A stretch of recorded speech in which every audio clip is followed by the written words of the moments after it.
June 27 மற்றும் 28 தேதிகளில் கோயம்புத்தூர் மாவட்ட மலைப்பகுதிகள் மற்றும் நீலகிரி மாவட்டத்தில் ஓரிரு இடங்களில் கனமழை பெய்ய வாய்ப்பிருப்பதாக சென்னை வானிலை ஆய்வு மையம் கணித்துள்ளது. மேற்கு திசை காற்றின் வேக மாறுபாடு காரணமாக தமிழ்நாட்டில் இன்றும் நாளையும் ஓரிரு இடங்களில் மிதமான மழை பெய்யக்கூடும் என்றும், ஜூன் 24, 25, 26 ஆகிய தேதிகளில் மிதமான மழையோடு ஓரிரு இடங்களில் 50 கிலோமீட்டர் வரை தரைக்காற்று வீசக்கூடும் எனவும் கணிக்கப்பட்டுள்ளது.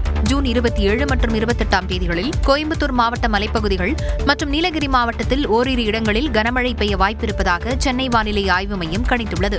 மேலும் இம்மாதம் 30 தேதி வரை தமிழ்நாட்டில் மிதமான மழை தொடரும் என தெரிவிக்கப்பட்டுள்ளது. சென்னையை பொறுத்தவரையில் இன்றும் நாளையும் வானம் ஓரளவு மேகமூட்டத்துடன் காணப்படும் என்றும், ஒரு சில பகுதிகளில் லேசான மழை பெய்ய வாய்ப்பிருப்பதாகவும் தெரிவிக்கப்பட்டுள்ளது. நாட்டின் மிகப்பெரிய பொதுத்துறை வங்கியான SBIயில் 541 துணை மேலாளர் பணிக்கான அறிவிப்பு வெளியாகியுள்ளது. ஏதேனும் ஒரு பாடத்தில் டிகிரி முடித்தவர்கள் இத்தேர்வுக்கு விண்ணப்பிக்கலாம் என SBI தெரிவித்துள்ளது. தகுதியும் விருப்பமும் உள்ளவர்கள் ஜூலை 14 தேதிக்குள் SBIயின் அதிகாரப்பூர்வ இணையதளம் வாயிலாக இத்தேர்வுக்கு விண்ணப்பிக்கலாம். ஜூலை அல்லது ஆகஸ்ட் மாதத்தில் SBI துணை மேலாளர் பணிக்கான முதல்நிலை தேர்வு நடைபெறும் என்று அறிவிக்கப்பட்டுள்ளது. இதில் தேர்ச்சி அடைபவர்களுக்கான முதன்மை தேர்வு செப்டம்பர் மாதம் நடைபெறும் என்றும், கடைசி கட்டமான நேர்முகத் தேர்வு அக்டோபர் அல்லது நவம்பர் மாதத்தில் நடைபெறும் எனவும் SBI அறிவித்துள்ளது.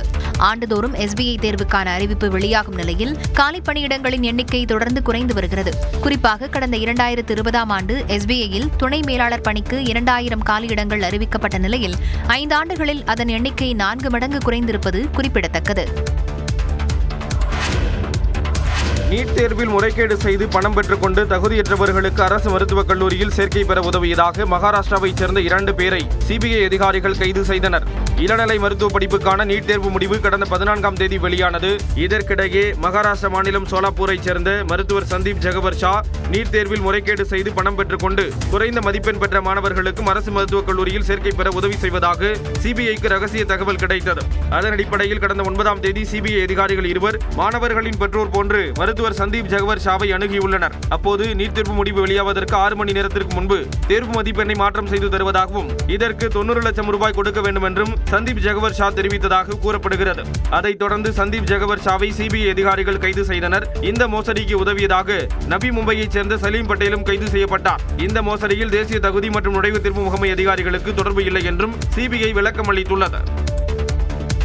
ஈரான் மீது அமெரிக்கா தாக்குதல் நடத்தியதன் விளைவுகள் குறித்து டிகோட் பகுதியில் பார்க்கலாம்.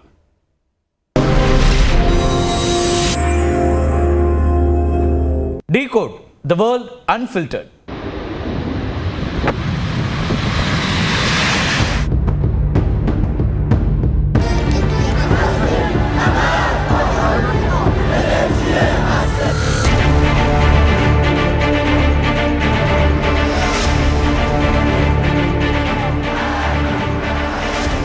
ஈரான் மீது அமெரிக்கா நடத்திய திடீர் தாக்குதலுக்கு அந்த நாட்டிலிருந்து கடுமையான எதிர்ப்பு கிளம்பியிருக்கிறது. வாஷிங்டன், நியூயார்க் உள்ளிட்ட நகரங்கள்